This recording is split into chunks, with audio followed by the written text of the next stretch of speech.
तो फ्रेंड्स, इस वीडियो में बात करेंगे रचना शरीर के एक इम्पॉर्टेंट टॉपिक की।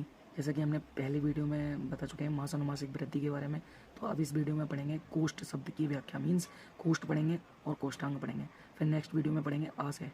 ठीक है, तो ये बहुत इंपॉर्टेंट टॉपिक है, कोष्ठ और कोष्ठांग और आशय। तो कोष्ठ क्या होता है ये बताएंगे आपको, कोष्ठ शब्द की व्याख्या। तो कोष्ठ क्या होता है, मीन्स जैसे हमारी बॉडी है, बॉडी में जो एब्डोमिनल पार्ट देखिए आप, पेट वाला पार्ट, तो ये मतलब कैविटी, एक थोरेसिक कैविटी है यहाँ पर, मतलब सीने की तरफ, और एक एब्डोमिनल कैविटी है, और एक नीचे और जाओगे तो एक पेल्विक कैविटी है। तो ये सारी कैविटी मतलब खोखल होती है ना, एक टाइप से, मतलब खोखली, एक टाइप से संदूक या पेटी के समान होती है। तो कोष्ठ शब्द का अर्थ जो होता है वो होता है संदूक या पेटी। ठीक है, तो पेटी या संदूक की तरह होता है ये कोष्ठ।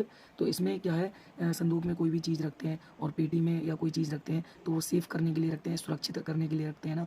तो ऐसी जिसमें कोई वस्तु या पदार्थ सुरक्षित रखे जाते हैं, मीन्स कोष्ठ शब्द जो है इसका अर्थ है संदूक या पेटी। और संदूक या पेटी में कोई चीज़ रखी जाती है तो वो सुरक्षित करने के लिए रखी जाती है, तो जिसमें कोई वस्तु या पदार्थ सुरक्षित रखे जाते हैं।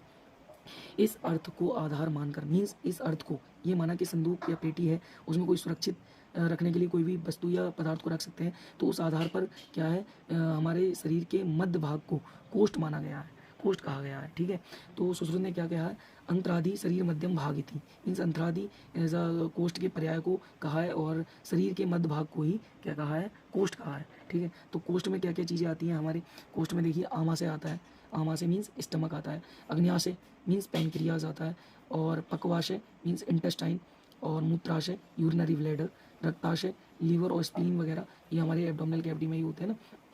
हृदय और उंडुक, उंडुक मतलब सीकम, और फुसफुस मीन्स लंग्स, ये सारे जो हैं वो कोष्ठ के अंदर प्रेजेंट होते हैं, और ये सारे कोष्ठांग हैं। तो ये सभी अवयव जिस स्थान पर सुरक्षित रहते हैं वह कोष्ठ कहलाता है। मीन्स जितने सारे ऑर्गन हैं, जैसे आमाशय, अग्नाशय, पक्वाशय, मूत्राशय और रक्ताशय, हृदय, उंडुक और ये फुसफुस, ये सारे जो ऑर्गन हैं जिस कैविटी में, जिस डिब्बे में, जिस संदूक में, जिस पेटी में सुरक्षित रूप से रहते हैं वह कोष्ठ कहलाता है। ओके, देन कोष्ठांग की परिभाषा, मीन्स कोष्ठ के अंदर क्या होगा, कोष्ठांग। ठीक है, तो कोष्ठ में स्थित अवयवों को कोष्ठांग कहते हैं। मीन्स कोष्ठ क्या है, पेटी या संदूक, संदूक के अंदर कोई भी चीज़ रखी जा रही है, मीन्स हमारे पेट मान लीजिए, तो इसके अंदर कोई भी ऑर्गन है तो वही कोष्ठांग। ठीक है, तो कोष्ठांग की परिभाषा क्या है, कोष्ठ में स्थित अवयवों को कोष्ठांग कहते हैं। मीन्स एक है बक्ष गुहा, मीन्स थोरेसिक कैविटी, ये सीने की तरफ जो होती है थोरेसिक कैविटी, और उधर गया मतलब पेट की तरफ जो एब्डोमिनल कैविटी, और श्रोणि गुहा मीन्स पेल्विक कैविटी, ये जो हिप रीजन वाली पेल्विक कैविटी में स्थित रहने वाले अंगों को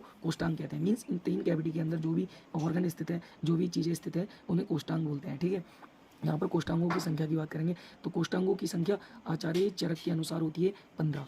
15 बताए हैं इन्होंने, कोष्ठांग बताए हैं 15। ठीक है, आचार्य सुश्रुत ने बताए हैं 8, और आचार्य काश्यप के अनुसार बताए हैं 13। मीन्स ये याद रखने आपको, ऑब्जेक्टिव बन सकता है इससे। ठीक है, तो आचार्य चरक ने कितने बताए हैं, 15, और सुश्रुत ने बताए 8, और काश्यप ने बताए हैं 13। तो ये याद रखने आपको।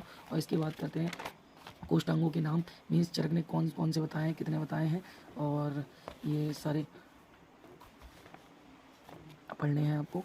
तो यहाँ पर कोष्ठांगों के नाम जो हैं वो है आचार्य चरक के अनुसार 15 होते हैं। कौन कौन से होते हैं 15, तो ये बात करते हैं, नाभि, हृदय, क्लोम, यकृत, प्लिया। और ये क्लोम जो है, यहाँ पर क्लोम पूछा गया था इस बार महायोगी गुरु गोरखनाथ यूनिवर्सिटी वाले पेपर में पूछा गया था कि क्लोम जो है वो किसने माना है, तो ऑप्शन था आचार्य चरक ने माना है। ठीक है, तो यहाँ पर नाभि, हृदय, नाभि, हृदय, क्लोम, यकृत, प्लिया, ब्रको मीन्स किडनी, बस्ती मीन्स यूरिनरी ब्लैडर, और यूरिनरी ब्लैडर हो गया, और उसके बाद पुरुषाधार मीन्स सीकम, और पक्वाशय मीन्स इंटेस्टाइन, और यहाँ पर उत्तरगुद, उत्तरगुद को बोलेंगे रेक्टम, अधरगुद एनस हो जाएगा, क्षुद्रांत मीन्स स्मॉल इंटेस्टाइन, स्थूलांत मीन्स लार्ज इंटेस्टाइन, बपा बहन मीन्स ओमेंटम, इसको याद रखना बपा बहन। बाकी आपको तो ऑर्गन सारे याद रहेंगे क्योंकि सारे ऑर्गन ही इसमें आ रहे हैं कोष्ठांगों के नामों में। ठीक है, लेकिन आचार्य जो सुश्रुत है इन्होंने केवल 8 बताए, इनके अनुसार जो है आपको याद कर लेने हैं। आमाशय, आमाशय देखो स्टमक, स्टमक की जस्ट साइड में देखोगे तो पैनक्रियाज,